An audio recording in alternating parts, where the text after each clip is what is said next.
మరి రాత్రికాల సమయంలో దేవుడిచ్చిన ధన్యతను బట్టి ఆయన నామానికి మహిమ ఘనత ప్రభావాలు చెల్లించాలి. మరి ఆయన నామానికే మహిమ కలగాలి. అందును బట్టి మరి కూడి వచ్చిన మీ అందరికీ దేవుని నామములో శుభాభివందనాలు తెలియపరుస్తున్నాను. మరి ప్రార్థన ద్వారా మనము ఈ స్కైప్ ఆరాధనను స్టార్ట్ చేసుకుందాము. అది దేవునికి మహిమకరంగా.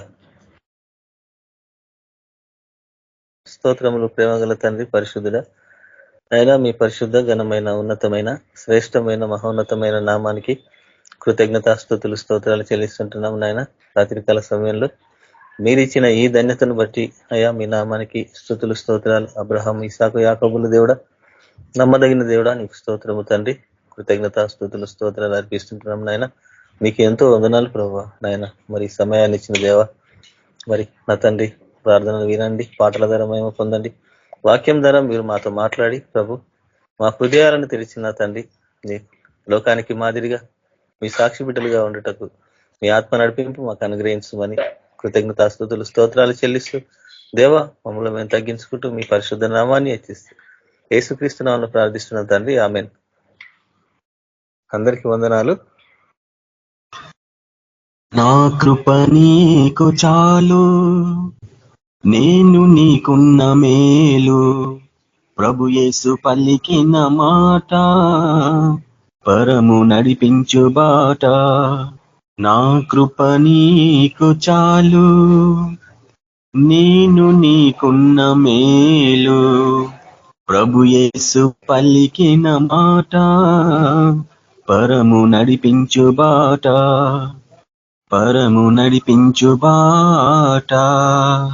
కలతలెన్నియు ఉన్నా, కలవరము నీకున్నా, కలతలెన్నియు ఉన్నా,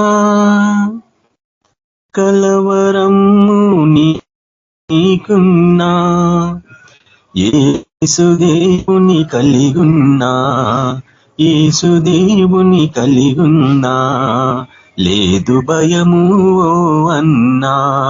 నా కృప నీకు చాలు, నేను నీకున్న మేలు, ప్రభు యేసు పలికిన మాట, పరము నడిపించు బాట, పరము నడిపించు బాట. శోధన బాధలున్నా, వేదనలోదనలెన్నున్నా, శోధన బాధలున్నా, వేదన రోదనలెన్నున్నా, శరీరమందు ముల్లున్నా, శరీరమందు ముల్లున్నా, ప్రభుకు స్తుతులను తెలుపన్నా. నా కృప నీకు చాలు, నేను నీకున్న మేలు, ప్రభు యేసు పలికిన మాట, పరము నడిపించు బాట, పరము నడిపించు బాట. ప్రైజ్ లార్డ్ బ్రదర్ అందరికి. దిలీప్ కుమార్ బ్రదర్, మీరు వాక్యం షేర్ చేసుకుంటారు. ప్రభువును మన రక్షకుడైన ప్రభువైన యేసు క్రీస్తు నామం పేరట నా హృదయపూర్వక వందనములు, శుభములు ఈ యొక్క ఆరాధనలో ఉన్న మీ అందరికీ తెలియజేస్తున్నాను. నాకు ఈ అవకాశం ఇచ్చిన నతానేల్ బ్రదర్ కూడా నా హృదయపూర్వక వందనాలు. ప్రభుకి మహిమ ఘనత ప్రభావములు కలుగును గాక. ఒక చిన్న ప్రార్థనతో మనం దేవుని యొక్క వాక్యాన్ని ధ్యానించుకుందాము. ప్రతి ఒక్కరూ ప్రార్థనలో ఏకీభవించండి. మహాపరిశుద్ధుడు అయిన తండ్రి, ప్రేమ కలిగిన దేవ, కృపా కనికరం గల తండ్రి, జీవం కలిగిన దేవ, జీవాధిపతి ఉన్న మా తండ్రి, మమ్మల్ని ఎంతగానో ప్రేమించిన దేవ, ప్రేమ స్వరూపివి, కరుణా సంపన్నుడవు, దయా దాక్షిణ్యుడువు నాయన, గొప్ప త్యాగమూర్తివి, త్యాగశీలివి నాయన తండ్రి. తండ్రి, ఈ లోకంలో మేము మా పాపముల చేత అపరాధముల చేత మేము చచ్చిన వారమై ఉన్నప్పుడు తండ్రి, మమ్మల్ని ప్రేమించి ఈ లోకానికి వచ్చి నాయన మమ్మల్ని రక్షించిన దేవుడవు తండ్రి. మా పాపముల నుండి మమ్మల్ని విడిపించిన నా పాప విమోచకుడు అయిన తండ్రి, నీకు వందనాలు. ధవలవర్ణుడవు, రత్నవర్ణుడవు, అతి సుందరుడవు, అతి కాంక్షణీయుడవు, 10,000 మందిలో గుర్తించదగినటువంటి ప్రాణప్రియుడు అయిన దేవ, వారునాథ, సత్యస్వరూపియగు తండ్రి, నీకు వందనాలు దేవా, నీకు స్తుతులు స్తోత్రములు ప్రభు. నాయన ఇదిగో నా తండ్రి, ఈ దినం మేమేమై ఉన్నామో తండ్రి, అది కేవలం నా తండ్రి నీ కృప వలనే నాయన. యెహోవా దయాళుడు, ఆయన కృప నిరంతరముండును నిత్యముండును తండ్రి. కాబట్టి ఈ దినమునైనా, ఈ గడిచిన కాలం అంతా ప్రభువ మీ దయ మా పట్ల చూపిస్తున్నాయినా, మీ కృప మాకు అనుగ్రహిస్తూ, మీ యొక్క వాత్సల్యత మాకు అనుగ్రహిస్తూ నాయన, ఇంతవరకు నాయన తండ్రి మీరు మమ్మల్ని కాపాడుకుంటూ వచ్చిన విధానాన్ని బట్టి నీకు వందనాలు స్తోత్రములు. ఈ దినం ఎంతో మంది చూడలేని వారిగా ఉంటుండగా ప్రభా, ఏమాత్రం మేము యోగ్యులము కాదు నాయన, నీ దృష్టికి అల్పులం ప్రభు నాయన. కానీ ఎందుకు పనికిరాని మమ్మల్ని నాయన ఈ లోకంలో నాయన మీరు సజీవులుగా నిలబెట్టినందుకు నాయన, మమ్మల్ని పాపముల నుండి విడిపించి రక్షించినందుకు నాయన, నీ పరిశుద్ధాత్మ చేత దేవ మమ్మల్ని ముద్రించినందుకు నీకు వందనాలు స్తోత్రములు చెల్లించుకుంటున్నాం తండ్రి. ఇంతవరకు ప్రభువా నాయన మీరు పాటల ద్వారా మహిమ పొందినారు ప్రభు. ఇప్పుడు నీ యొక్క వాక్యాన్ని, నీ యొక్క స్వరం మేము వినబోతుండగా తండ్రి, పరిశుద్ధాత్ముడా తండ్రి, నా స్థానంలో నువ్వు నిలబడి వాక్యాన్ని ఉపదేశించి మాకు బోధించమని మేము ప్రార్థిస్తున్నాం అయ్యా తండ్రి. నీ స్వరం మేము వినగలిగే చెవులు మాకు దయచేయండి ప్రభు. నైనా గ్రహించగలిగిన మనస్సు మాకు దయచేయండి.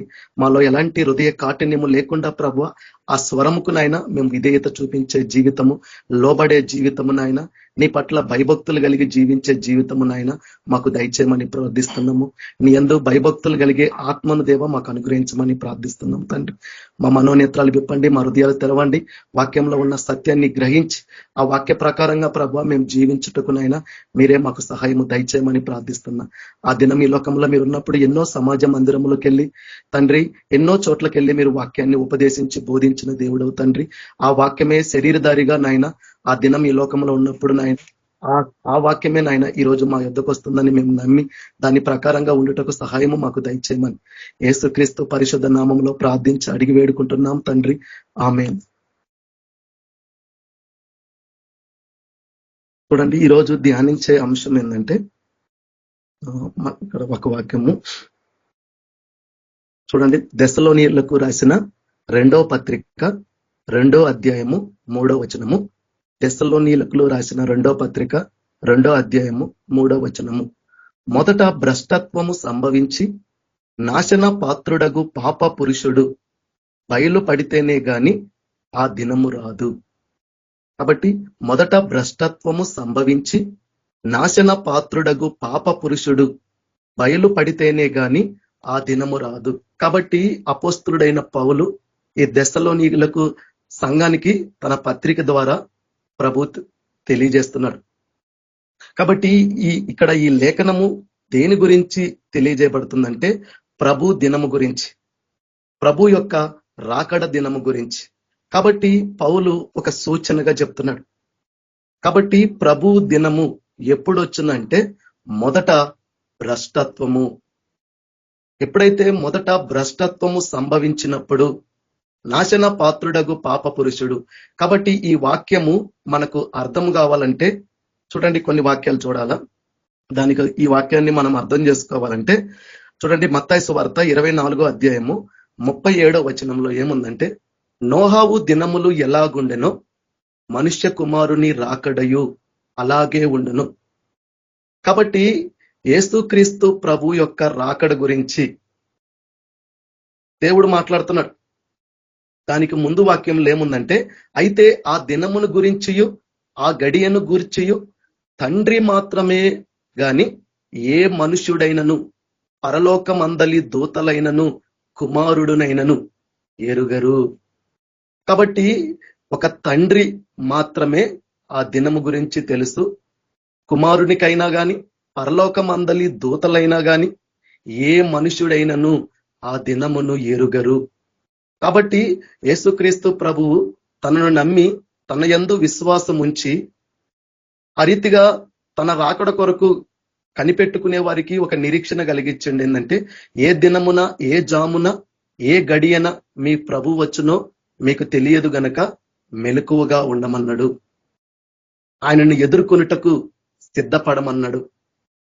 కాబట్టి ఇక్కడ ప్రభువు తండ్రికి మాత్రమే ఆ దినము గురించి తెలుసు అని దేవుడు చెప్తూనే కానీ ఒక సూచనగా చెప్తున్నాడు. అపోస్తులుడైన పౌలు చెప్పింది అదే, మొదట భ్రష్టత్వము సంభవించాలా.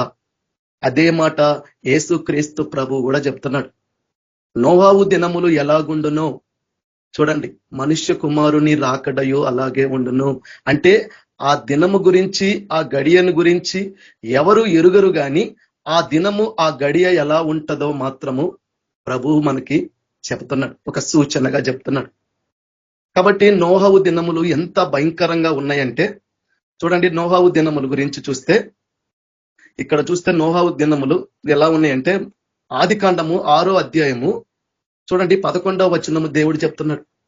ఆదికాండము 6వ అధ్యాయము 11వ వచనము, భూలోకము దేవుని సన్నిధిని చెడిపోయి ఉండెను, భూలోకము బలాత్కారముతో నిండి ఉండెను. అంటే ఈ నోహవు దినములు ఎలాగుండునో అలాగుననే మనుష్య కుమారుని రాకడ ఉండునని ఎందుకు చెప్తున్నాడంటే ఆనాడు నోహవు కాలములో, నోహవు జీవించిన ఆ కాలములో, ఆ దినములలో చూడండి భ్రష్టత్వం ఉంది. భూలోకం అంతా చెడిపోయినట్టుంది. అది మనం ఇంకొంచెం బాగా అర్థం చేసుకోవాలంటే ఆదికాండము 6వ అధ్యాయం 5వ వచనంలో దేవుడు చెప్తున్నాడు, నరుల చెడుతనము భూమి మీద గొప్పదనియు వారి హృదయం యొక్క తలంపులలోని ఊహ అంతయు ఎల్లప్పుడూ కేవలము చెడ్డదనియు యెహోవా చూచి తాను భూమి మీద నరులను చేసినందుకు యెహోవా సంతాపము నొంది తన హృదయంలో నొచ్చుకొనెను. చూడండి, భ్రష్టత్వం అంటే చెడుతనము కలిగి మనుషులు జీవిస్తున్నారు. బలాత్కారముతో భూలోకము నిండి ఉంది. దేవుని సన్నిధిన ఈ భూలోకం ఎలా ఉంది? చెడిపోయి ఉంది. ఎందుకంటే దేవుని కుమారులు నరుల కుమార్తెలతో వివాహము చేసుకుంటూ భయంకరమైన పాపం చేస్తున్నారు, భయంకరమైన అపవిత్రత. దేవుని సృష్టికి విరుద్ధంగా ఆనాడు జీవించారు. అంటే అక్కడ భ్రష్టత్వము సంభవించింది. అలాగే నాశన పాత్రుడు, పాప పురుషుడు బయలుపడుతున్నాడు. ఈనాడు దేవుని కుమారులు ఎవరు? క్రీస్తుని సొంత రక్షకుడుగా అంగీకరించి క్రీస్తునందు విశ్వాసం ఉంచి బాప్తిస్మం పొంది రక్షించబడ్డ ప్రతి ఒక్కరూ ఈ లోకములో నుండి దేవుడు కొనుక్కున్నవారు. నేను లోక సంబంధిని కాను కాబట్టి మీరును లోక సంబంధులు కారని మన ప్రభు మనకు చెబితే, ఈరోజు లోకములో ఉన్న వాటిని ప్రేమిస్తే, లోక మర్యాదను అనుసరిస్తే, ఈ లోకముతో సహవాసము స్నేహం చేస్తే, ఈ లోకముతో సహవాసము దుష్ట సాంగత్యము కదా.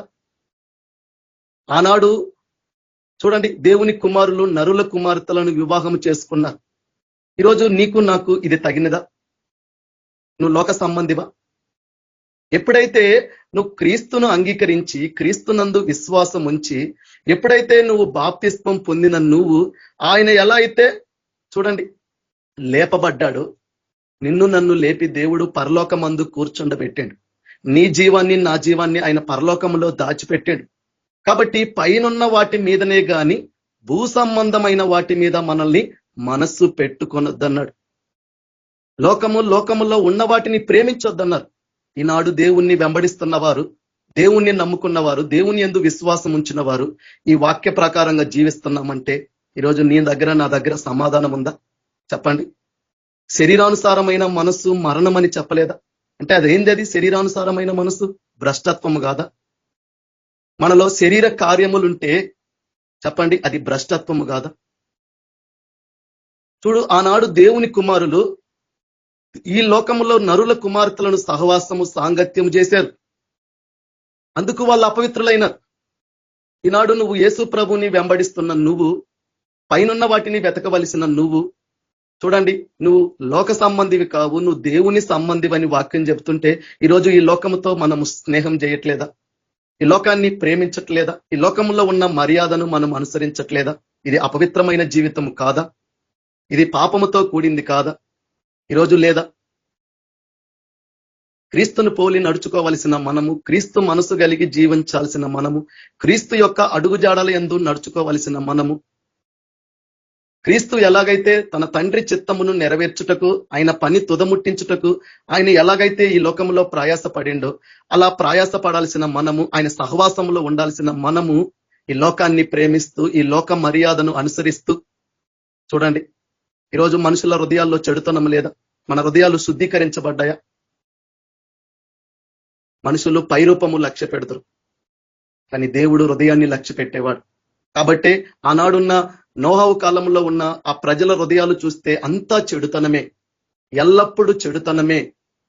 వాళ్ళు ఊహించే ఊహ అంతా చెడుతనమే, అంత భయంకరంగా భ్రష్టత్వంలో జీవించారు. కాబట్టే దేవుడు చెప్తున్నాడు ఏమని చూడండి, ఎక్కడంటే ఆదికాండము 6వ అధ్యాయం 11వ వచనము, భూలోకము దేవుని సన్నిధిని చెడిపోయి ఉండెను, భూలోకము బలాత్కారముతో నిండి ఉండెను. దేవుడు భూలోకమును చూచినప్పుడు అది చెడిపోయి ఉండెను. భూమి మీద సమస్త శరీరులు తమ మార్గమును చెరిపివేసుకొని ఉండిరి. చూడండి, నేను పరిశుద్ధుడును గనక మీరును పరిశుద్ధులై ఉండమన్నాడు. ఈరోజు మనం పరిశుద్ధంగా జీవిస్తున్నామా? నేను ఈ లోక సంబంధిని కాను కాబట్టి మీరు ఈ లోక సంబంధులు కారన్నాడు. చెప్పండి, మనం ఈ లోక సంబంధుల్లాగా జీవించకపోతే, మనము దేవుని సంబంధుల్లాగా జీవిస్తే మనలో దేవుని కలిగిన మనస్సు మనలో ఉంటది, దేవుని ప్రేమ మనలో ఉంటది. మనలో ఎక్కడ కూడా చెడుతనం ఉండదు, ఎక్కడ కూడా మనలో పాపం ఉండదు, ఎక్కడ కూడా మనము అపవిత్రంగా జీవించం, ఎక్కడ కూడా మన హృదయాలు చెడుతనం ఉండదు. కాబట్టి ఈనాడున్న దేవుని బిడ్డలు, ఈనాడున్న ఈ లోకము, ఈ భూలోకము చూడండి ఇలానే ఉంది. అందుకు అపవాదికి సమయము కొంచెమే అని వాడు తెలిసి సాధ్యమైతే ఏర్పరచబడిన వారిని సహితము వాడు మోసపరుస్తున్నాడు. మనుషులందరినీ వాడు పాపంలోనికి నడిపిస్తున్నాడు. మనుషులందరినీ దేవునికి విరోధంగా మనుషులను చేస్తున్నాడు. కాబట్టి పౌలు, మనమంతా క్రీస్తుకు ప్రదానం చేయబడిన వారం కాబట్టి ఆ రోజు అవ్వను వాడు మోసపరిచినట్లు ఈరోజు వాడు మనలో ఉన్న సరళతను, పవిత్రతను, పరిశుద్ధతను పోగొట్టడానికి, ఈరోజు మనల్ని, మన మనసులను చెరిపివేయడానికి, మనల్ని పాపంలోనికి నడిపించడానికి, దేవుని యొక్క వాక్యాన్ని, దేవుని యొక్క ఆజ్ఞలను అతిక్రమించి నడచడానికి ఈరోజు వాడు అనేక రకములుగా వాడు ప్రయత్నం చేస్తూనే ఉన్నాడు. ఈరోజు నీ జీవితం మెలకువ కలిగి ఉండకపోతే, ఈరోజు నువ్వు ఇంకా మెలకువ కలిగి ఉండకపోతే, ఆనాడు వాళ్ళు జలప్రలయం వచ్చి కొట్టుకొని పోయి వరకు వారు ఎరగకపోయిరి. దేవుని ఉగ్రత వచ్చే వరకు వాళ్ళు దేవుణ్ణి ఎరగకపోయిరి. వాళ్ళ మార్గములను విడిచిపెట్టి ప్రభు మార్గంలోనికి రాలేకపోయినారు. చూడండి ఎంత గొప్ప దేవుడు. చూడండి, కాబట్టే దేవుడు సాక్ష్యం ఇస్తున్నాడు. దేవుడు భూలోకమును చూచినప్పుడు అది చెడిపోయి ఉండెను. అంటే ఇప్పుడున్న ఈ లోకము కూడా అలాంటి భ్రష్టత్వంలో ఉంటది. మనుషులు చెరిపివేసుకుంటారు. మనుషులు వారిని వారు ఆలోచన లేనివారిగా, గ్రహింపు లేనివారిగా, వివేచన లేనివారిగా మనుషులు ప్రవర్తిస్తుంటారు. ఈరోజు నువ్వు నేను అలా జీవించకూడదనే ప్రభు చెప్తున్నాడు. ఎందుకంటే చూడండి, సమస్త శరీరులు తమ మార్గమును చెరిపివేసుకొని ఉండిరి. ఆదికాండము 6వ అధ్యాయం 13వ వచనము, దేవుడు నోహావుతో సమస్త శరీరుల మూలముగా భూమి బలాత్కారముతో నిండి ఉన్నది గనక నా సన్నిధిని వారి అంతము వచ్చి ఉన్నది. ఇదిగో వారిని భూమితో కూడా నాశనము చేయుదును. చూడండి ఎంత మాట దేవుడు చెప్తున్నాడు. ఇప్పుడున్న ఈ భూమి, ఇప్పుడున్న మనం చూసే ఈ ఆకాశము కూడా ఒకప్పుడు, ఒకనొక దినము, ప్రభు రాకడ దినము, ఇది కూడా లయమైపోతుంది. కాబట్టి ఎందుకు చెప్పండి, ఈ లోకంలో వాటి కొరకు ఎందుకు ప్రభువుని మనం దూరం చేసుకోవాలా? చెప్పండి, ఈ లోకముతో స్నేహం కొరకు ఎందుకు దేవునితో స్నేహాన్ని మనం దూరం చేసుకోవాలా? ఈరోజు మనుషులు తమ స్వకీయమైన దురాశల చేత ఏడవబడి, మరులు కొల్పబడిన వాళ్ళై, శోధించబడి, దురాశ గర్భము ధరించి పాపము గనగా పాపము పరిపక్వమై మరణం గంటదన్నాడు. నేను క్రైస్తవుడిని, నేను క్రీస్తును పోలి నడుచుకోవలసిన వాడిని, క్రీస్తు కలిగిన మనసు కలిగి ఉండాల్సిన వాడిని, క్రీస్తులాగా ఈ లోకానికి మాదిరిగా ఉండాల్సిన నేను ఈరోజు క్రీస్తు యొక్క సారూపంలోనికి మనం మారి క్రీస్తులాగా జీవిస్తున్నామా? చెప్పండి. ఈరోజు అలాంటి జీవితం మనం ఉందా? అలాంటప్పుడు ఎక్కడ మనం యేసు ప్రభువుని వెంబడిస్తున్నట్టు, ఎక్కడ దేవుని వాక్యానికి మనము విధేయత చూపిస్తున్నట్టు? ఈరోజు మన జీవితంలో మనము దేవునికి విధేయత చూపించే వారమైతే దేవునికి లోబడతాం మనం. ఆనాడు ఆ నోహావు దినములో ఉన్న ప్రజలు దేవునికి లోబడలేదు. దేవుని మాట వాళ్ళు వినలేదు. వాళ్ళలో ఉన్న చెడుతనాన్ని వాళ్ళు విడిచిపెట్టలేకపోయినారు, పాపాన్ని విడిచిపెట్టలేకపోయినారు, ప్రభు మార్గంలోనికి రాకపోయినారు. ఈరోజు కూడా నోవాహు దినములు ఎలాగుండనో అలాగునే మనుష్య కుమారుని రాకడని చెప్తున్నాడు. ఆనాడు లేదా భూమి మీద భ్రష్టత్వము.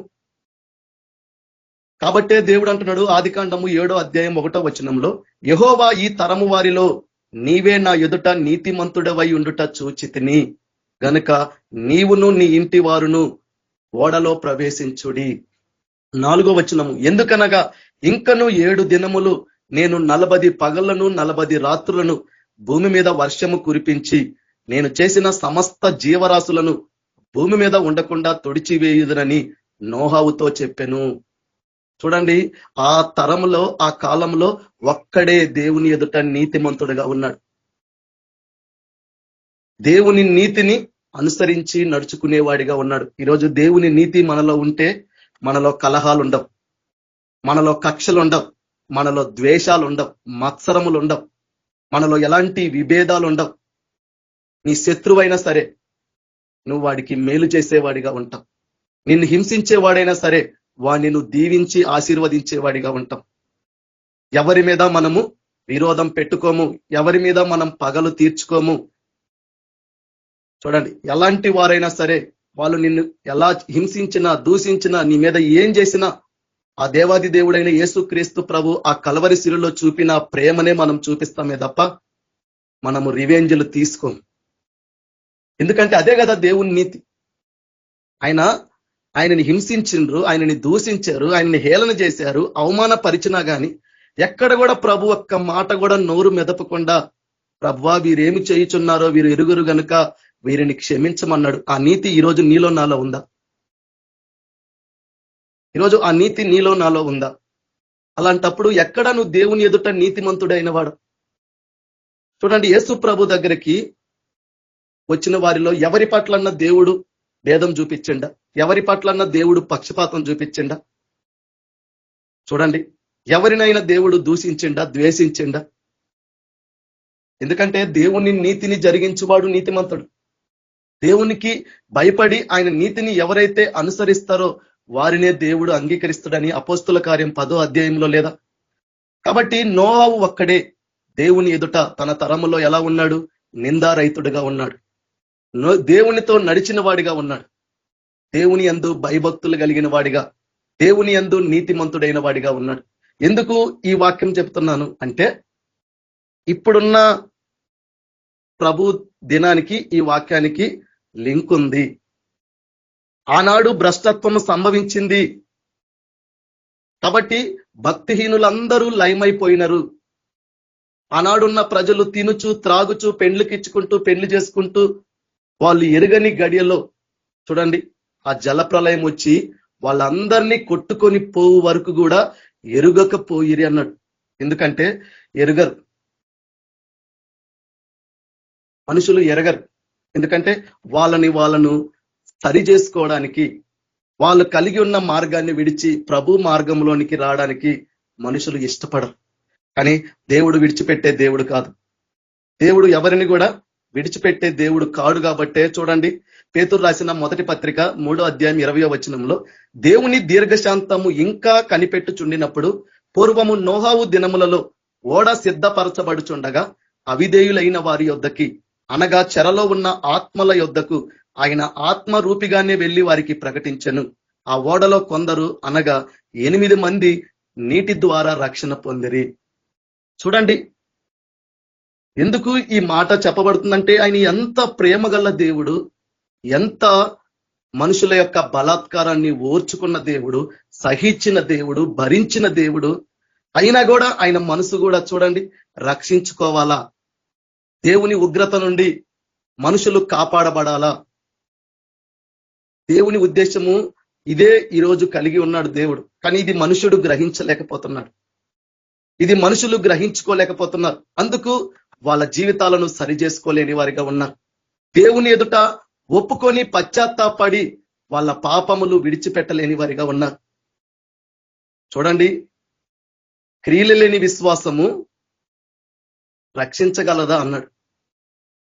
మనం ఎంత విశ్వాసము కలిగి ఉండి, దేవుడంటే ఎంత ప్రేమ కలిగి ఉండి, కానీ నీ క్రియల మూలంగా నువ్వు కలిగి ఉన్న నీ విశ్వాసము నిన్ను రక్షించుకోకపోతే ఎంత బాధ చెప్పండి.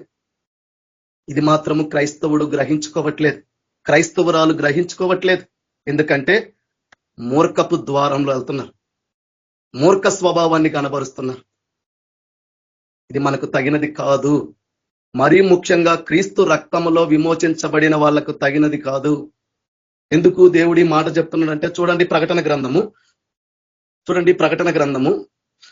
ఎందుకు ఈ మాట చెప్తున్నానంటే ఆనాడు దేవుడు చెప్పిండు, ఈనాడు దేవుడు చూడండి ప్రకటన గ్రంథము 7వ అధ్యాయము 1వ వచనము. అటు తర్వాత భూమి యొక్క 4 దిక్కులలో 4 దేవతలు నిలిచియుండిరి. భూమి మీదనైనను సముద్రము మీదనైనను ఏ చెట్టు మీదనైనను గాలి వీచకుండానట్లు భూమి యొక్క 4 దిక్కుల వాయువులను పట్టుకొని ఉండుట చూచితిని. ఉగ్రత రాబోతుంది, మహా ఉగ్రత రాగబోతుంది. అందుకే ప్రభు ఈరోజు నీతో మాట్లాడుతున్నాడు, నాతో మాట్లాడుతున్నాడు. ఎందుకంటే నిన్ను రక్షించుకోవాలని దేవుని ఉద్దేశం అయి ఉంది. చూడండి, ఈ భూమి మీదకి, ఈ లోకం మీదకి ప్రభువు నేరస్థాపన చేయబోతున్నాడు. ఆయన ఉగ్రతను ఈ భూమి మీద కుమ్మరించబోతున్నాడు. ఎందుకంటే ఈరోజు అక్రమము విస్తరించింది, మనుషుల్లో ప్రేమ లేవు, మనుషులు స్వార్థంతో ఉన్నారు, అపవిత్రంగా ఉన్నారు, విగ్రహారాధికులుగా ఉన్నారు. ఎందుకు? ధనం ఒక విగ్రహారాధన. నాకంటే ఎక్కువగా దేన్ని ప్రేమించినా నాకు పాత్రులు గారంటే అది విగ్రహము. ఈరోజు ఈ భూమి, ఈనాడున్న ఈ లోకము కూడా బలాత్కారంతో నిండి ఉన్నది. ఆనాడు నోహావుని దేవుడు ఎలా అయితే తన తరంలో నీతిమంతుడిగా, నిందారహితుడిగా, దేవునికి లోబడి భయభక్తులు కలిగిన వాడిగా ఉంటే ఎలా రక్షించబడ్డాడో, అలానే దేవుని ఉద్దేశం ఒక నోహావుతోనే లేదు, ఆ ప్రజల పట్ల కూడా ఉంది. కాబట్టే ఆయన అవిధేయుల దగ్గరికి వెళ్ళి చెప్పినా ప్రకటించినా ఎవ్వరు కూడా వాళ్ళ మార్గాన్ని విడిచిపెట్టలేకపోయినారు, వారిలో ఉన్న పాపాన్ని విడిచిపెట్టలేకపోయినారు, వాళ్ళలో ఉన్న అపవిత్రమైన జీవితాన్ని విడిచిపెట్టలేకపోయినారు, ఓడలోకి వచ్చి రక్షింపబడలేకపోయినారు. చెప్పండి, క్రీస్తునందు ఉన్న వారికి ఏ శిక్ష విధి లేదంటే రక్షింపబడితే అని కాదు దాని అర్థం. క్రీస్తునందు ఉండడం అంటే ఆయన ఎలాంటి దేవుడు? పరిశుద్ధుడు. ఈరోజు మనలో ఉందా పరిశుద్ధత? ఆయన యథార్థవంతుడు, సత్యవంతుడు.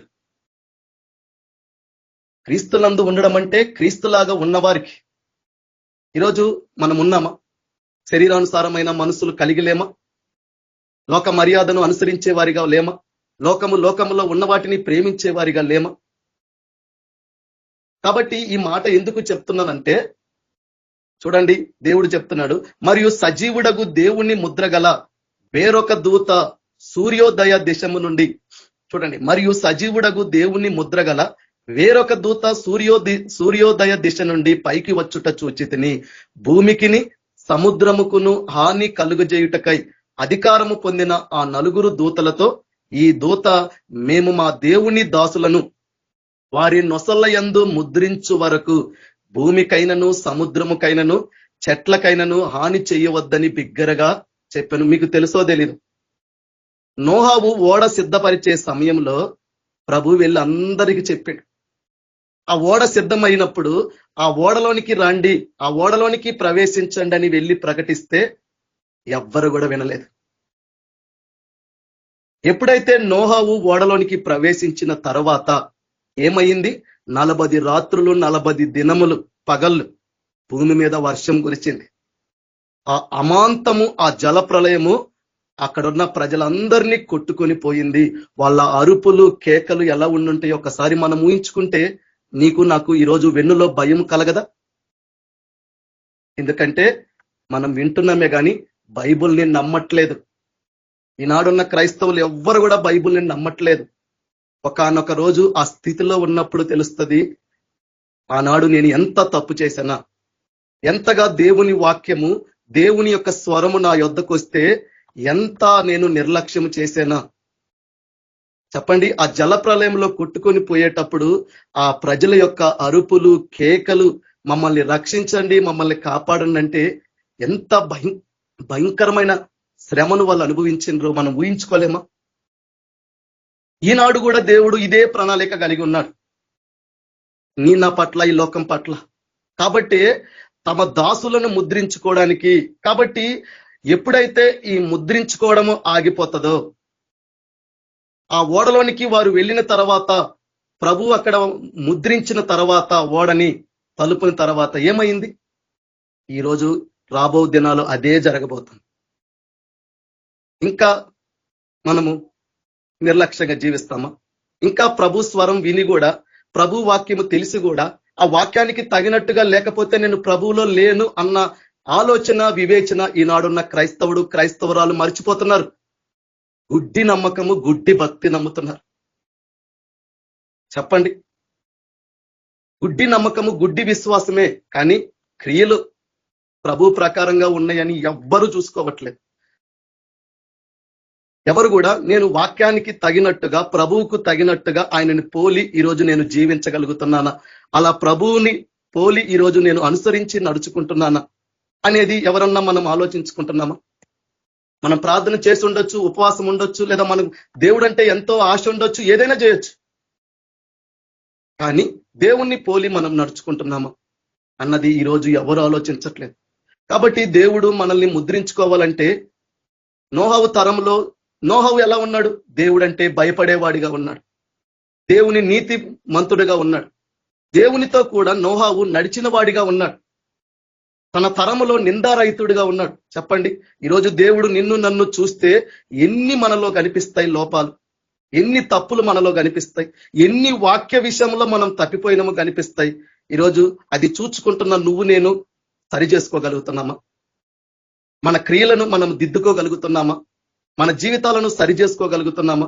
ప్రభు ఎదుట సాగిలపడి, ప్రభు ఎదుట పశ్చాత్తాపడి మరలా మారు మనసు కలిగి జీవించగలుగుతున్నామా? చూడండి, ఎవరు ముద్రించబడతారు అంటే ప్రకటన గ్రంథము చూడండి, ప్రకటన గ్రంథము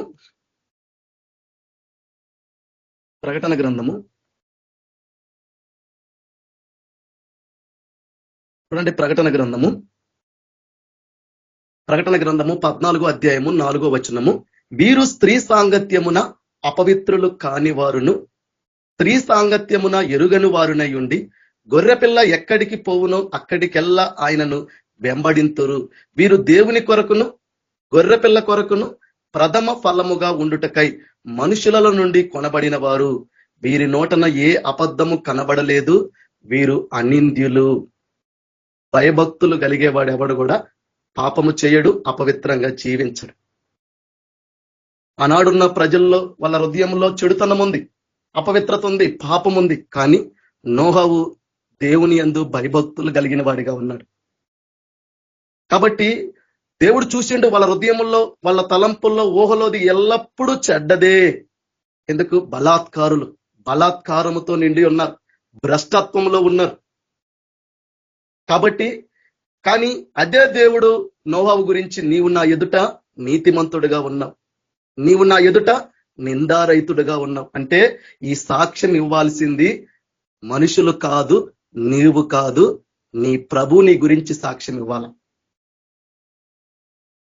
కాబట్టి ప్రభువు మన గురించి సాక్ష్యం ఇవ్వాలా, ప్రభువే మనలని కొనుక్కోవాలా. అందుకొరకు దేవుడు ఎన్ని ఉపమానాలు చెప్పిండు. పరలోక రాజ్యము సముద్రములో వేయబడిన నానా విధములైన చేపను పట్టిన వలను పోలి ఉన్నది.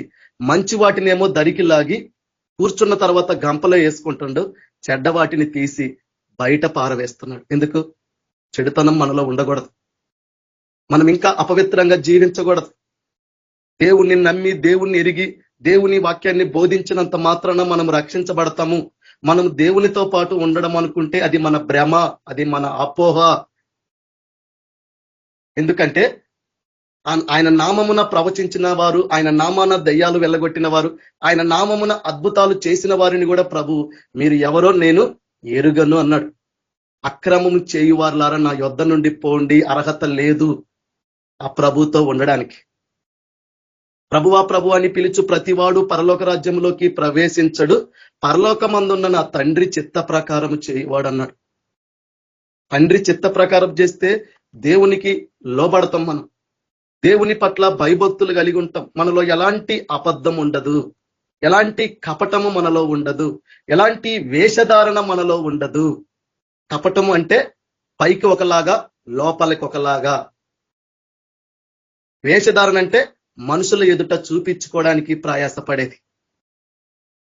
ఈనాడు క్రైస్తవుల్లో ఈ రెండు ప్రాముఖ్యంగా ఫస్ట్ ప్లేస్ లో ఉన్నాయి. కపటం ఒకటి, వేషధారణ ఒకటి. హృదయంలో ఏమో సరిగా ఉండదు, కానీ పైకి ఒకలాగా ప్రవర్తిస్తారు. చెప్పండి, లేరా? మనుషుల ఎదుట మనుషులు చూడాలని చేసేవాళ్ళు లేరా? ప్రార్థనలు చేసేవాళ్ళు, ఉపవాసాలు చేసేవాళ్ళు. ఎందుకు ప్రభు ఈ మాట మనకు చెప్తుందంటే, మనలో ఎలాంటి అబద్ధము కనబడకూడదు. ఎందుకంటే దేవుడు సత్యవంతుడు. కాబట్టి ఎవరు చూడండి, ఇప్పుడు ఆ 4 దూతలు గట్టిగా పట్టుకున్నారంటే వాళ్ళు రెడీగా ఉన్నారు ఈ భూమి మీద ఉగ్రతను కుమ్మరించడానికి. కానీ దేవుడు ఎందుకు అవకాశం ఇస్తుండంటే, ఈనాడు దేవుడు ఎందుకు నీకు నాకు అవకాశం ఇస్తుండంటే, చూడండి దేవుని ప్రేమ ఇక్కడ మనకు అర్థం అవ్వటం లేదా? ఆనాడు నోవాహు ఓడలోకి వెళ్ళినాక ఆ ఓడలోనికి అనేకులు రావాలని దేవుడు చూసిండు, వెళ్ళిండు, ప్రకటించిండు. కానీ ఎవరన్నా ఆ ఓడలోనికి ప్రవేశించిండ్రా? ఈ లెక్క ముద్రించిన తర్వాత ఆనాడున్న ఆ భూమి మీద దేవుడు ఎలా అయితే తన ఉగ్రతను చూపించిండో, ఇదే భూమి మీద దేవుడు తన మహా ఉగ్రతను చూపించబోతున్నాడు. ఆ దినము బహు భయంకరమైన దినం. ఆ దినాన్ని మనము తాళలేము. అందుకే దీపం ఉన్నప్పుడే ఇల్లు చక్కబెట్టుకోమన్నట్టు, ఇంకా ప్రభువా నా జీవితంలో ఏది మార్చుకోవాలా, ఇంకా నేను దేని విషయంలో నీకు అంగీకారంగా లేను ప్రభువా, ఇంకా దేని విషయంలో నా జీవితంలో నేను తప్పుదాలు చేస్తున్నాను, ఇంకా దేని విషయంలో నేను మారాలా ప్రభువా, అప్పుడే కదా నిందారహితుడుగా నీ ఎదుట నిలబడగలను అని. ఈరోజు మనుషులు చేయాల్సిన ప్రార్థనలు అలాంటివి, మనుషులు ఉండాల్సిన ఉపవాసాలు అలాంటివి. చెప్పండి, లోకమంతా సంపాదించుకుంటావు. ఆనాడు ఉన్న లోకంలో వాళ్ళు ఏం పొందుకోగలిగినారు? అది పూర్తిగా లయమైపోయిందా లేదా? ఈనాడు నువ్వు ఏమి సంపాదించుకొని, ఎంత ప్రయాసపడి పొందుకొని నీ ఆత్మ రక్షించకపోతే, ఆ యొక్క లెక్కలో నువ్వు ముద్రించుకోకపోతే దేవుడు నీ పరిస్థితి చెప్పండి, నీ ఆస్తి అక్కడికి వస్తుందా ఉగ్రత దినమందు? ఇది మనుషుడు గ్రహించుకోగలుగుతున్నారా? ఈరోజు మనుషులు అలా ఆలోచించుకోగలుగుతున్నారా? మనం ఈ లోకంలో ఎంత మట్టుకుంటాము, ఎంతవరకు జీవిస్తాము గ్యారంటీ లేదు. ఈ రోజు ఉన్న వ్యక్తి రేపు ఉండొచ్చు, ఉండకపోవచ్చు.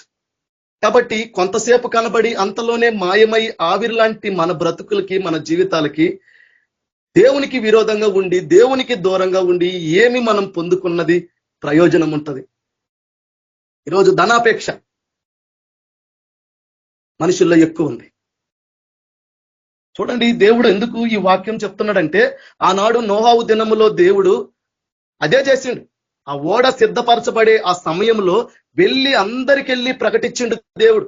చూడండి ఆయన ఉద్దేశము ఒక నోహావు ఇంటి వారినే రక్షించుకోవాలని లేదు, ఆ ప్రజలందరినీ రక్షించుకోవాలని ఉంది. కాబట్టి ఆనాడు ఆ లోకము గతించిపోయింది, నాశనం అయింది. ఇప్పుడు యేసుక్రీస్తు ప్రభు వచ్చి అదే 40 దినాలు 40 రాత్రులు ఎందుకు ఉపవాసం ఉన్నాడంటే, ఇప్పుడున్న ఈ లోకాన్ని రక్షించుకోవడానికి. అంటే ఆయన ఉద్దేశము ఆనాడైనా ఈనాడైనా ఏనాడైనా కానీ మనుషులను రక్షించుకోవాలనే ఉంది. కాబట్టి నోహావు యోనా వెళ్ళి నినేవా పట్టణానికి వెళ్ళినప్పుడు నినేవా పట్టణస్థుల గురించి యోనాతో దేవుడు మాట్లాడలేదా? దేవుడు నోహావు పట్టణం కూడా పాపములో ఉన్నప్పటికీ, దేవుని ఉగ్రతకు ఉన్నప్పటికీ కూడా ఎందుకు దేవుడు యోనాని వెళ్ళి ప్రకటించమన్నాడంటే, అక్కడ ఉన్న ప్రజలు వాళ్ళ మార్గాన్ని విడిచి వాళ్ళ పాపాలు దేవుని ఎదుట ఒప్పుకుంటే వాళ్ళు రక్షించబడడానికి, దేవుని యొక్క ఉగ్రత నుండి కాపాడబడడానికి దేవుడు ఆనాడు ఒక ప్రవక్తను పంపించాడు. ఈనాడు పూర్వకాలము నానా విధములుగా ప్రవక్తల ద్వారా మాట్లాడిన దేవుడు ఈరోజు తన కుమారుని ఆత్మ ద్వారా మనతో మాట్లాడుతుంటే ఈరోజు మనం చూడగలుగుతున్నాము, ప్రభువుని తెలుసుకోగలుగుతున్నామా? దేవుని యొక్క ఉద్దేశాన్ని నీ జీవితంలో నువ్వు అర్థం చేసుకోగలుగుతున్నావా? అర్థం చేసుకుంటే, తెలుసుకుంటే, గ్రహిస్తే మన జీవితాల్లో ఎందుకు మార్పు కనిపించదు చెప్పండి? ఈరోజు మన జీవితాల్లో అలాంటి మార్పు దేవుడు చూసేలాగా ఉందా చెప్పండి? ధైర్యంగా చెప్పగలమా మనం? ఆనాడు ఆ పాపాత్మురాలైన స్త్రీని రాళ్లతో కొట్టడానికి, వ్యభిచారంతో పట్టబడిన స్త్రీని కొట్టడానికి వచ్చినప్పుడు, మీలో పాపము లేనివాడు ఎవడో రాయి వేయమన్నప్పుడు చిన్నవాడు మొదలుకొని పెద్దవాడు వరకు ఎవడన్నా రాయి వేయగలిగిండా? అందులో శాస్త్రులు పరిచయులు ఎవరు? వాక్యాన్ని ఉపదేశించేవారు కదా, చెప్పే వాళ్ళు పాటించరు. ఈరోజు నీ జీవితంలో నువ్వు వాక్యం చెప్పొచ్చు, నేను వాక్యం చెప్పొచ్చు, మనలో అనేకులు చెప్పొచ్చు, కానీ వాక్యానికి తగినట్టుగా బ్రతుకుతున్నామా, జీవిస్తున్నామంటే నీ దగ్గర సమాధానం ఉందా? లేదు. అది కపటం కాదా? అది వేషధారణ కాదా? ఇక ఎంతకాలము ఇలా మనల్ని మనం భ్రమ పెట్టుకుంటూ, మనల్ని మనం మోసపురుచుకుంటూ, ఇంకా మనల్ని మనం మోసగిస్తే దేవుడు వెక్కిరింపబడడు అనే మాటని మనం మర్చిపోయిన వారం కదా. ఆనాడు దేవుని ఆత్మ నోహావు కాలంలో వెళ్ళి ప్రజలకు చెబితే వాళ్ళు వెక్కిరించిండ్రు దేవుణ్ణి. నోహావుని చూసి హేళన చేశారు, వ్యంగ్యంగా మాట్లాడారు, ఎగతాళి చేశారు. తర్వాత వాళ్ళ పరిస్థితి ఎలా మారిపోయింది చూడండి. ఆదికాండము, ఇంకొక వాక్యము, ఆదికాండము చూడండి. ఆదికాండము 19వ అధ్యాయము 12వ వచనంలో 15 వచనం 14 నుంచి చూస్తే 13 నుంచి, ఆదికాండము 19వ అధ్యాయము 15వ వచనం నుంచి, తెల్లవారినప్పుడు ఆ దూతలు లోతును త్వరపెట్టి లెమ్ము, ఈ ఊరి దోష శిక్షలో నశించిపోకుండా నీ భార్యను, ఇక్కడున్న నీ 2 కుమార్తెలను తీసుకొని రమ్మని చెప్పిరి. అంటే చూడండి, దేవుడు అక్కడ ఏం జరుగుతుంది? లోతు కాలం ఎలా ఉంది? అపవిత్రంగా ఉంది, బహు భయంకరంగా భ్రష్టత్వంలో ఉన్నారు. ఎలాంటి భ్రష్టులు అంటే వాళ్ళు చూడండి. ఆదికాండము 19వ అధ్యాయము చూడండి. ఆదికాండము 19వ అధ్యాయము, ఒక్క నిమిషం. ఆదికాండము 19వ అధ్యాయము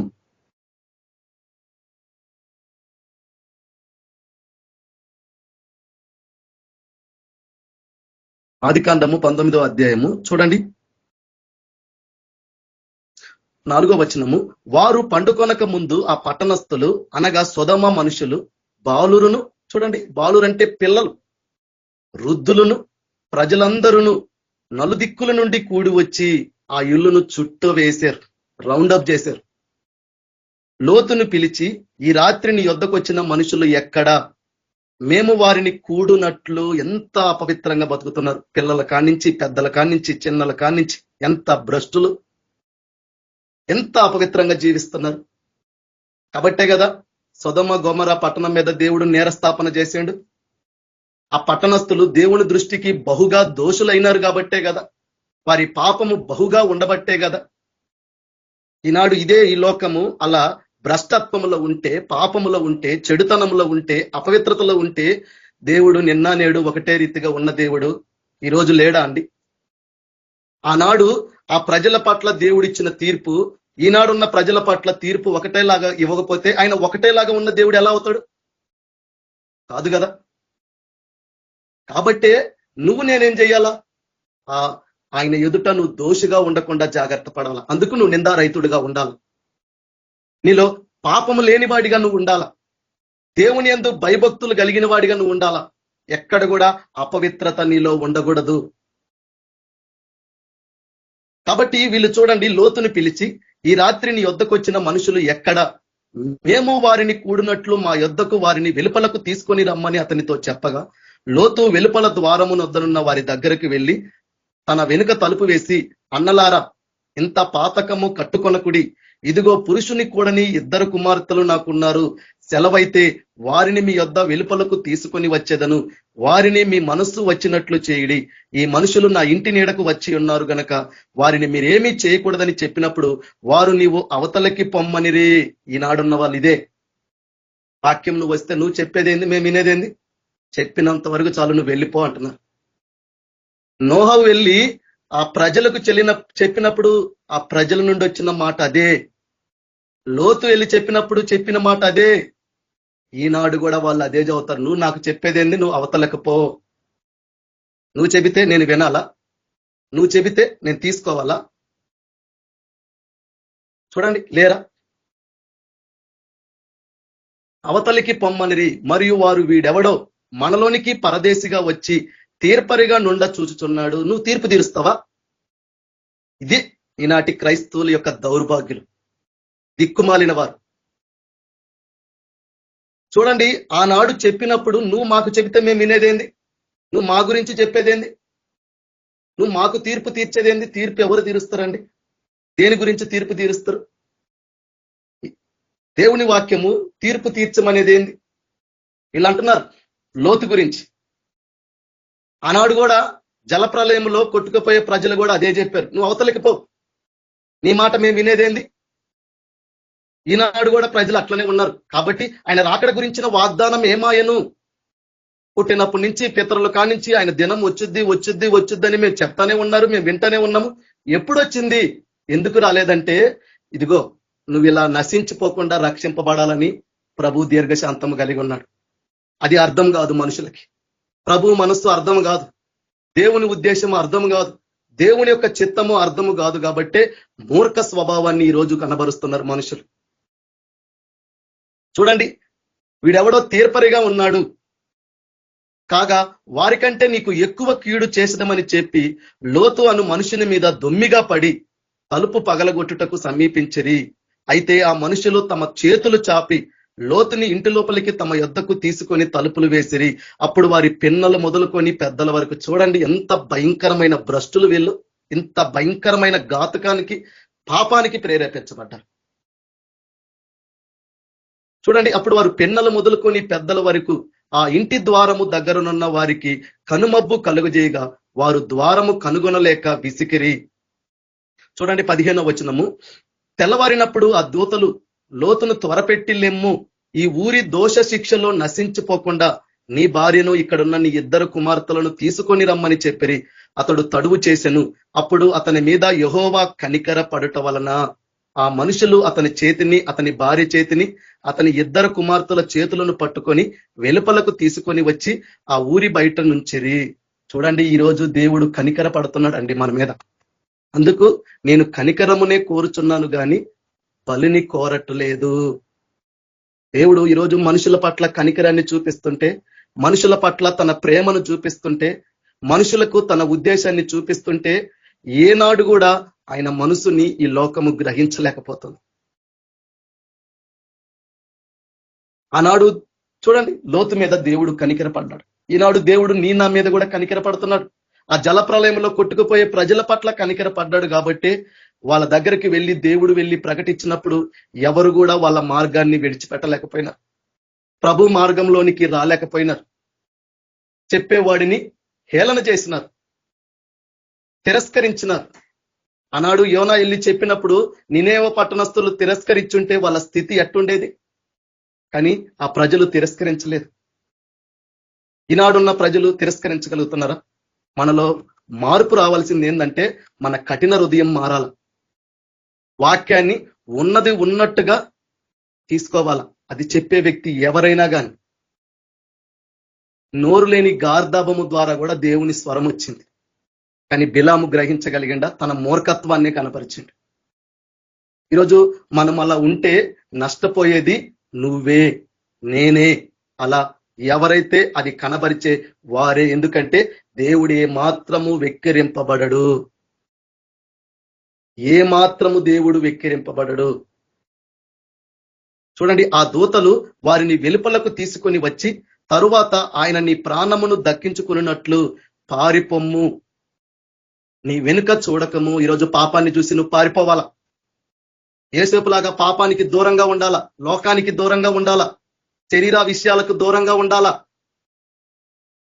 లేకపోతే చిక్కబడిపోతాం, వెనుకకు తిరిగి చూస్తాం. చూడండి, నీ వెనుకకు చూడకము, ఈ మైదానములో ఎక్కడను నిలవక నీవు నశించిపోకుండా ఆ పర్వతమునకు పారిపోమ్మని చెప్పగా లోతు, ప్రభువా అలాగు కాదు, ఇదిగో నీ కటాక్షము నీ దాసుని మీద వచ్చినది. చూడండి, దేవుని కటాక్షం ఉంది కాబట్టే లోతు కాపాడబడుతున్నాడు. దేవుని కటాక్షము నోహవు మీద ఉంది కాబట్టి నోహవు కాపాడబడ్డాడు. అదే దేవుని కటాక్షం మన మీద ఉంది కాబట్టే తన కుమారుణ్ణి పంపించి దేవుడు ఈరోజు నిన్ను నన్ను రక్షించుకున్నాడు. ఆ రోజు లోతు దగ్గరికి మనుషులను పంపించిండు, దూతలను. నోహవు దగ్గరికి దేవుడే వచ్చి చెప్పాడు, ఇదిగో నీ కటాక్షము నీ దాసుని మీద వచ్చినది, నా ప్రాణము రక్షించుట వలన నీవు నా ఎడల కనబరిచిన నీ కృపను ఘనపరిచితిని. నేను ఆ పర్వతమునకు తప్పించుకొని పోలేను, ఈ కీడు నాకు సంభవించి చచ్చిపోవుదునేమో. ఇదిగో పారిపోవుటకు ఈ ఊరు సమీపములో ఉన్నది, అది చిన్నది, నన్ను అక్కడికి తప్పించుకొని పోనిమ్ము, అది చిన్నది కదా, నేను బ్రతుకుదునని చెప్పినప్పుడు ఆయన, ఇదిగో నీవు చెప్పిన ఈ ఊరు నాశనము చేయను, ఈ విషయంలో నీ మనవి అంగీకరించి తిని నీవు త్వరపడి అక్కడి నుండి తప్పించుకొని పొమ్ము, నీవిక్కడ చేరు వరకు నేమీ చేయవలనని అందుచేత ఆ ఊరుకు సోయారు అను పేరు పెట్టబడెను.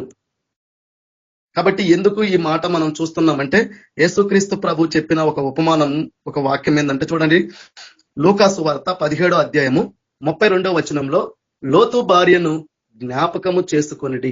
ఎందుకు? వెనుకకు తీసిందామా, వెనుకకు తిరిగింది. ఈరోజు పాపముల నుండి విమోచించబడిన నువ్వు, లోకములో నుండి దేవుడు నిన్ను కొనుక్కొని చూడండి రక్షించుకుంటే, ఈరోజు నీ జీవితము నా జీవితము వెనుకకు తిరుగుతుందేమో, ప్రాచీన స్వభావం ఇంకా కలిగి ఉన్నామేమో, ఇంకా ఒకప్పుడు దేవుణ్ణి ఎరగక ముందు మనలో ఉన్న క్రియలు ఇంకా మనలో ఉంటే ఇది నీకు మంచిది కాదు, నీకు క్షేమము కాదు.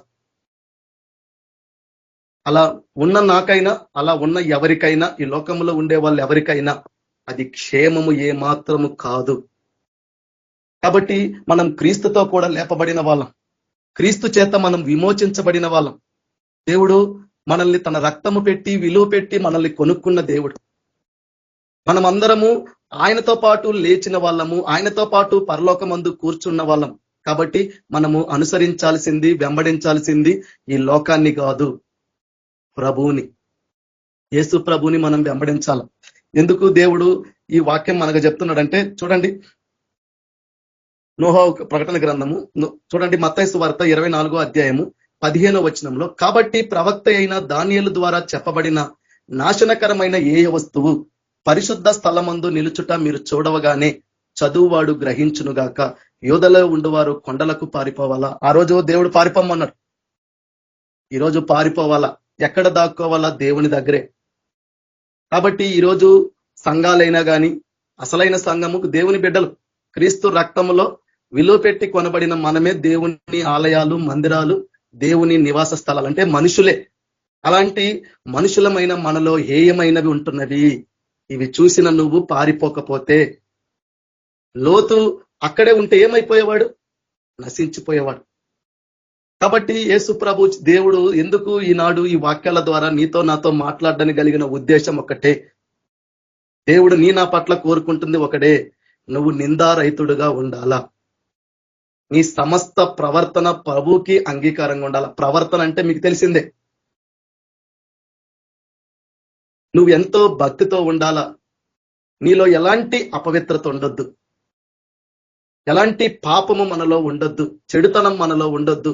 దేవుని దృష్టికి నీచమైనవి, అసహ్యమైనవి, హేయమైనవి ఏవి మనలో ఉన్నా కానీ వాటిని విడిచిపెట్టి వాటికి దూరంగా మనం పారిపోవాలా. అలా పారిపోకపోతే దేవుడు కొనుక్కోడు. చెప్పండి, క్రైస్తవులు ప్రపంచం మొత్తం మీద ఎంతమంది ఉన్నారు? కానీ అక్కడ లెక్కించబడుతున్నది దేవుడు కొనుక్కున్న సంఖ్య అంతది చిన్నది కదా. ఆనాడు జలప్రలయంలో కొట్టుకుపోయిన వాళ్ళు ఎంతమంది, కానీ రక్షింపబడిన వాళ్ళు ఎంతమంది? దేవుడు మన పట్ల ఆయన ప్రేమ కలిగి ఉన్నాడు, మన పట్ల దేవుడు తన ఉద్దేశాన్ని కలిగి ఉన్నాడు. ఇది నువ్వు ఇంకా ఆలోచించి గ్రహించుకోకుండా నీ జీవితాన్ని మార్చుకోకపోతే ఒకానొక దినము నీ నాశనమునకు నీవే కారకుడివే తప్ప నువ్వు దేవుణ్ణి నిందించడానికి నీకు ఏ అర్హత, యోగ్యత లేదు. మనకి ఎలాంటి అర్హత, యోగ్యత లేదు ప్రభువుని నిందించడానికి. ఆనాడు ఆ ఉగ్రత వచ్చినప్పుడు ఎంత ప్రార్థన చేసినా లేదు. కాబట్టి నోవాహు ఓడలోకి వెళ్ళినాక ఆ ఓడలోకి ఎంతో మంది వచ్చినాక దేవుడు ముద్రించాలనుకున్నాడు. అప్పుడు దాకా తన శిక్షను దేవుడు పెట్టున్నాడు, ఉగ్రతను.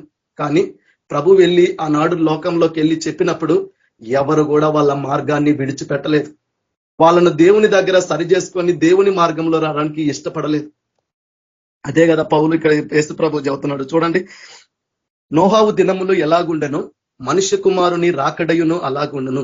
జలప్రలయము ముందటి దినములలో నోహావు ఓడలోనికి వెళ్ళిన దినము వరకు వారు తినుచు, త్రాగుచు, పెండ్లి చేసుకొనుచు, పెండ్లికిచ్చుచు నుండి జలప్రలయం వచ్చి అందరినీ కొట్టుకొని పోవు వరకు ఎరుగకపోయిరి. అంటే మనకు కూడా తెలియట్లేదు, మనుషులు ఎరుగట్లేదు, గ్రహించట్లేదు. అరే నేను దేవుణ్ణి నమ్ముకున్న వాడిని, దేవుని యందు విశ్వాసం ఉంచిన వాడిని, దేవునికి తగినట్టుగా నడుచుకోవాల్సిన వాడిని, ఇవి చేయడము నాకు తగినవి కావన్నప్పుడు భయం ఎక్కడుందండి మనుషుల్లో? ఎవడు భయపడుతున్నాడు? ఎవరు దేవుని ఎదుట భయపడినట్టున్నారు? సమర్థించుకుంటారు.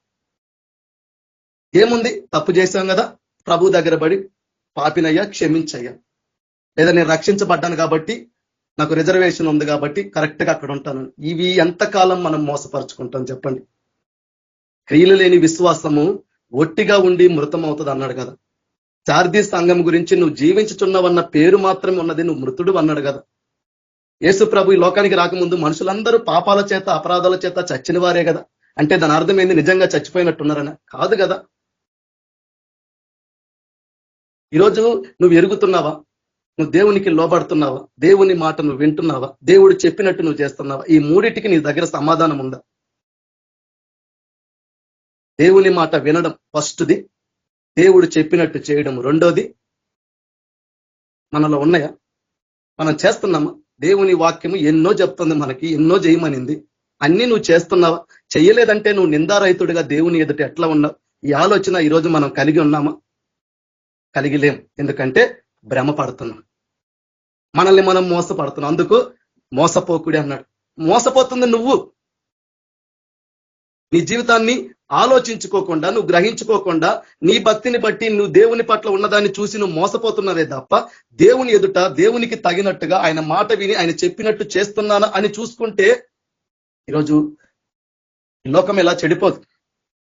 దేవుని భయం మనుషుల్లో ఉంటే ఆనాడు నోహా కాలంలో ఉన్న వాళ్ళు ఎవరు కూడా దేవునికి విరోధమైన పనులు చేయరు. దేవుని ఎదుట అలా వాళ్ళు ప్రవర్తించరు, అలా నడుచుకోరు, అలా జీవించరు. దేవుడే సాక్ష్యం ఇచ్చిండు కదా, భూలోకం అంతా బలాత్కారముతో నిండి ఉంది. లోతు కాలంలో లోతు ఉన్నక్కడ సొమొద గొమొర్రా పట్టణాలు కూడా భ్రష్టత్వంలో ఉంది. అలాంటి భ్రష్టత్వము ఆ ప్రభు దినము, ఆ ప్రభు రాకడ సమయంలో ఉంటది. అప్పుడు ప్రభు వస్తాడు. వచ్చిండు కదా, నోహా కాలంలో దేవుడు వచ్చిండు కదా, లోతు కాలంలో దేవుడు తన దూతలను పంపించిండు కదా, తన తర్వాతే కదా.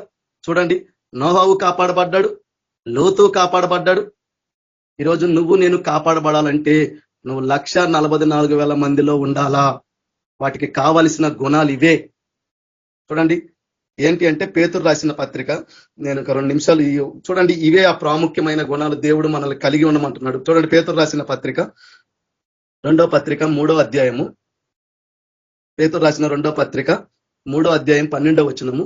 దేవుని దినపు రాకడ కొరకు కనిపెట్టుచు దానిని ఆశతో ఆపేక్షించుచు మీరు పరిశుద్ధమైన ప్రవర్తనతోను, అంటే నీ నోటి మాటల్లో కూడా పాపం ఉండకూడదు అన్నట్టు.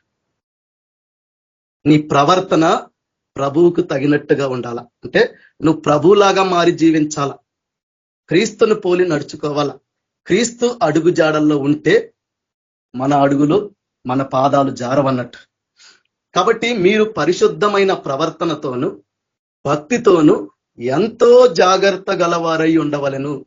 జాగ్రత్తగా ఉండడం వేరు, ఎంతో జాగ్రత్త అంటే దాని అర్థమైంది, ఈ వాక్యాన్ని త్రోసివేస్తే నీ స్థితే తలకిందులు అవ్వచ్చు అని చెప్తున్నాడు. అందుకు మొదటివాడు కడపటివాడు, కడపటివాడు మొదటివాడు. ఎందుకంటే వీడిలో జాగ్రత్త లేదు. ప్రియులారా, వీటి కొరకు మీరు కనిపెట్టువారు గనుక శాంతము గలవారై ఎప్పుడు మనం సమాధానంగానే ఉండాలా, సమాధాన పడేవారిగా ఉండాలా, సమాధాన పరిచేవారిగా మాత్రమే ఉండాలా. నీలో సమాధానం లేకపోతే నువ్వు దేవుని కుమారుడు కాదు, కుమార్తెవు కాదు. అంటే శాంతం అంటే ఏంది?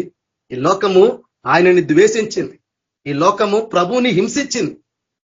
ఈరోజు ఆ ప్రభువుని పోలి ఆ ప్రభు అడుగుజాడల్లో నడిచే మనల్ని హింసిస్తుంది, మనల్ని గాయపరుస్తుంది. కానీ మనం ఎక్కడ కూడా సమాధానము పోగొట్టుకునే వారిగా ఉంటే మనలో శాంతి సమాధానాలు ఉండవు. అప్పుడు కోపాలు ఉంటాయి, మనలో కలహాలు ఉంటాయి, ద్వేషాలు ఉంటాయి. అక్కడ ప్రతి నీచమైన అల్లరి ఉంటదే తప్ప ప్రభు ఉండడు అక్కడ. కాబట్టి మన ప్రభు సమాధానకర్త. కాబట్టి ప్రతి విషయంలో మనం సమాధాన పడాల. చాలా కష్టం, కానీ క్రీస్తు కలిగిన మనసు కలిగిన వారే సమాధాన పడగలరు. ఆయన మనతో సమాధాన పడిండు, మనల్ని తండ్రితో సమాధాన పరిచాడు. ఈరోజు నీ జీవితంలో నువ్వు సమాధాన పడకపోతే ఎట్లా చెప్పండి? మనల్ని హింసించేవారే, కానీ దేవుడు దీవించండి, మీరు శపించొద్దన్నాడు. కీడుకు ప్రతి కీడు చేయొద్దన్నాడు, దూషణకు ప్రతి దూషణ చేయొద్దన్నాడు. మిమ్మల్ని నిందించే వాళ్ళైనా, మిమ్మల్ని హింసించే వాళ్ళైనా, మిమ్మల్ని గాయపరిచే వాళ్ళైనా, అవమానపరిచే వాళ్ళైనా, మిమ్మల్ని చంపేవారైనా సరే వాళ్ళను క్షమించమన్నాడు. అది క్రీస్తు కలిగిన మనసు.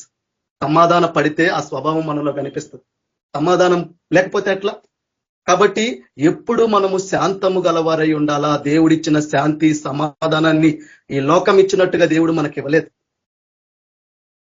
కాబట్టి శాంతము గలవారై ఆయన దృష్టికి నిష్కలంకులుగా, అంటే అపవిత్రులు కానివారిగా, పాపము లేనివారిగా, పరిశుద్ధులుగా ఉండాలా.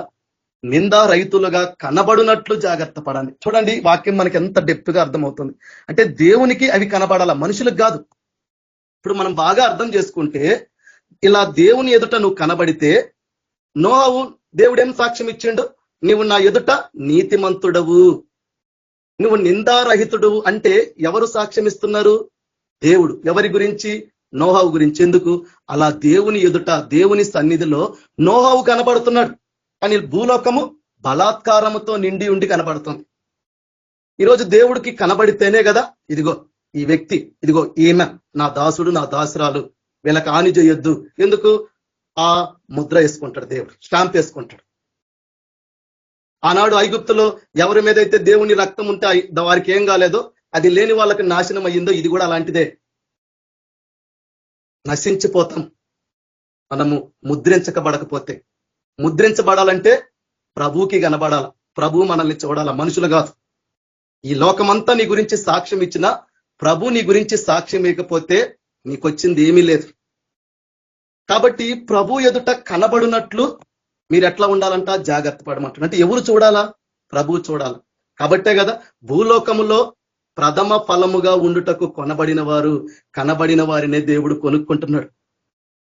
ఈరోజు ప్రభువా నీ ఎదుట నేనున్నాను, ఇప్పుడు నీ సన్నిధిలో ఇప్పుడు నేనున్నాను.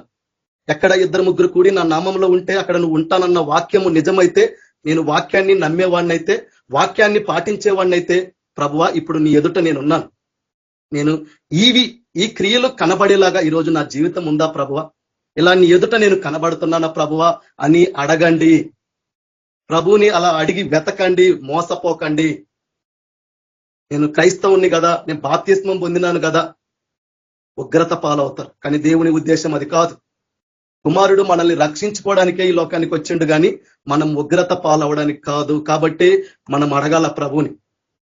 దేవుడు చెప్పే దేవుడు, అడిగిన వారికి ఇచ్చేవాడు, వెతికిన వారికి దొరికేవాడు, తట్టే వారికి తీసే దేవుడు. నువ్వు అడుగు, వెతుకు, తీయి, నువ్వు ఉన్నవా లేదా దేవుడు చెబుతాడు. దాన్ని బట్టి నువ్వు రూఢీపరచుకొని ధైర్యంగా ఉండొచ్చు.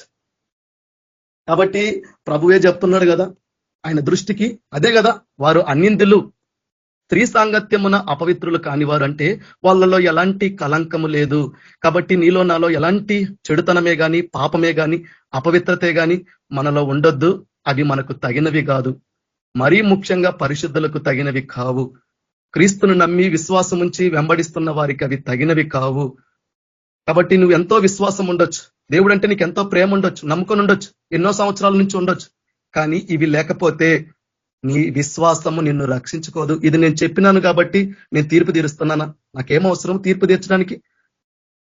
కుమారుడు ఈ లోకానికి ఎందుకు వచ్చిండు? తీర్పు తీర్చడానికి రావడానికి రాలా, తీర్పులోనికి ఎవరు రాకుండా ఉండడానికి వచ్చింది. మీరు రారు, నేను కూడా. మీరు తీర్పులోనికి రాకూడదు, శిక్షలోనికి రాకూడదు, మీరు ఉగ్రతలోనికి రాకూడదనే ప్రభు మాట్లాడుతున్నాడు. అంతే తప్ప ఆ ప్రజలు అన్నట్టు వీడు మనలో నుండి వీడు మనకు తీర్పు తీరుస్తున్నాడే, అవతలకి పొమ్మండంటే, ఈరోజు దేవుని వాక్యము, దేవుని స్వరం నీ యొద్దకు వస్తే నువ్వు త్రోసి వేయొచ్చేమో, దేవుణ్ణి దాటేయొచ్చేమో, కానీ ఇది నీకు క్షేమం కాదు, ఇది నీకు ఏ మాత్రము మేలుకరమైనది కాదు. ఇది నువ్వు గ్రహించుకోవాలనే ప్రభు వింటున్న వారితోటి, చెప్పే వ్యక్తితో దేవుడు మాట్లాడుతున్నాడు. ప్రభు ఎదుట కనబడేలాగా మనం జాగ్రత్త పడాలంటే, అలా ప్రభు ఎదుట కనబడిన వారినే దేవుడు ముద్రించుకోగలుగుతాడు. అందరూ ముద్రలోకి రారు, అందరూ ఉగ్రత నుండి కాపాడబడరు. ఎవరైతే ఇవి కలిగి ఉంటారో వాళ్ళే కాపాడబడతారు. ఈరోజు నీవు నీ ఇల్లు కాపాడబడాలన్నా, ఈరోజు నువ్వు నీ సంఘం కాపాడబడాలన్నా, నువ్వు ఈరోజు ప్రభు ఎదుట ఇలా కనబడేలాగా జీవించడం నేర్చుకోవాలా. అలా ప్రభు కొరకు బ్రతకడం మనం నేర్చుకుంటేనే తప్ప లేదు మనకి రక్షణ. పరిశుద్ధుడు అయిన తండ్రి, ప్రేమ కలిగిన దేవ, కృపా కనికరం గల తండ్రి, నీకు వందనాలు, స్తోత్రములు దేవ. అవును దేవా నాయన, నువ్వు ఎంతో ప్రేమ స్వరూపివి, కరుణ కటాక్షము గల దేవుడవు తండ్రి. అయినా నీ పోలికలో నీ స్వరూపంలో చేయబడిన ఈ మనుషులమైన మేమంటే నీకు ఎంతో ఇష్టం ప్రభువ.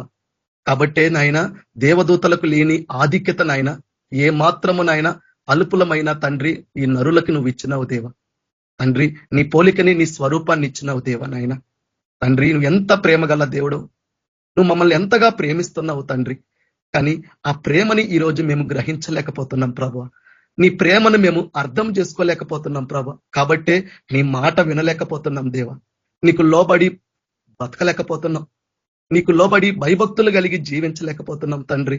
నీ వాక్యాన్ని తెలిసి కూడా, నీ వాక్యాన్ని వింటున్నా కూడా కానీ ఏ మాత్రము కూడా మార్పు లేని జీవితాలుగా జీవిస్తున్నాం తండ్రి. తండ్రి ఎక్కడ కూడా ప్రభు నీకు అంగీకారంగా మేము బ్రతకలేకపోతున్నాం, జీవించలేకపోతున్నాం ప్రభు. తండ్రి నోహవు ఎలా తన తరములో నిందారహితుడిగా ఉన్నాడు తండ్రి, భూలోకమంతా బలాత్కారంతో ఉన్న, అపవిత్రంగా ఉన్న, భ్రష్టత్వంలో ఉన్న తను నీ ఎదుట భయభక్తులు కలిగిన వాడిగా, నిందారహితుడిగా, నీతో నడిచిన వాడిగా ఉండి తను తన ఇంటి వారు రక్షించబడ్డారు. కానీ పాపములో ఉండి, భ్రష్టత్వంలో ఉండి తండ్రి శిక్షకు పాత్రులై ఉన్న వారిని కూడా నాయన నువ్వు రక్షించుకోవాలా, ఆ ఉగ్రత నుండి కాపాడాలని వారి దగ్గరికి వెళ్ళి నువ్వు ప్రకటించినప్పుడు ఎవరు కూడా నాయన నీ స్వరాన్ని వినలేకపోయినారు.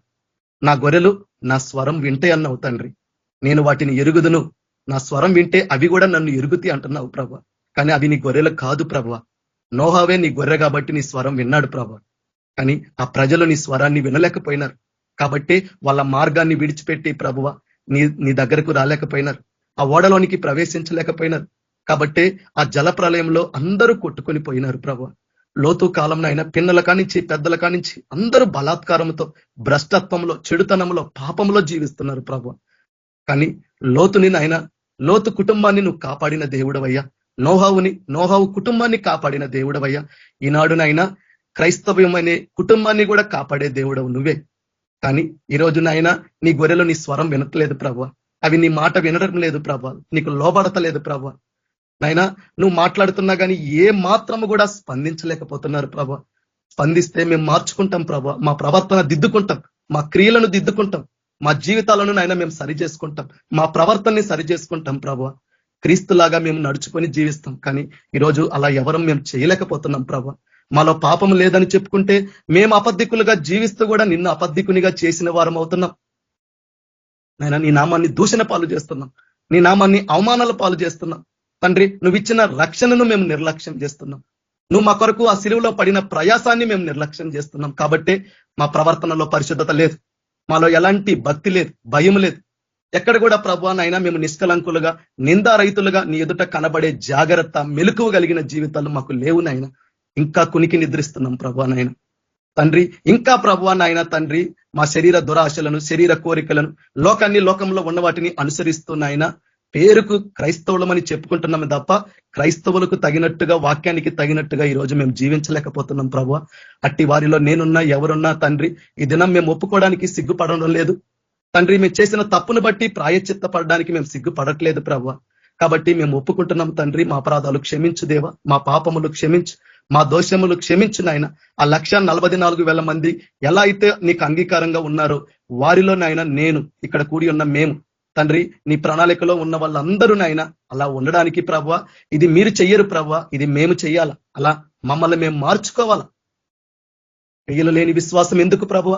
క్రియలు లేని ప్రార్థన ఎందుకు? మార్చుకోలేని జీవితాలు ఎందుకు? ప్రవర్తన దిద్దుకోలేని జీవితాలు ఎందుకు?